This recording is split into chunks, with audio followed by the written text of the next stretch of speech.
الجبهه اللي بيقودها امام عاشور ومحمود عبد المنعم كهربا ان تدخلات محمد الشناوي هي اللي بتكبر المشاكل اللي موجوده جوه اوضه اللبس. طبعا الكلام ده عاري تماما من الصحه، لان محمد الشناوي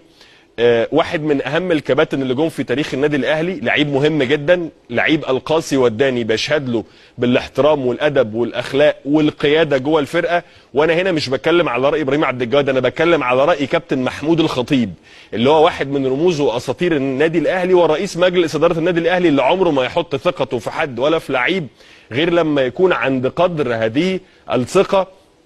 والتوقعات منه. محمد الشناوي لما بيتدخل مع اي لعيب او بيتدخل في اي مشكله بيتدخل عشان هو قائد الفريق وعشان هو كابتن الفريق اللي مخول اليه من مجلس الاداره صلاحيات يعملها، وصلاحيات تخص الانضباط والاجزاء الاداريه داخل الفريق. وهنا يتبادر الى اذهاننا سؤال، طب هو محمد الشناوي اللي الناس بتشتكي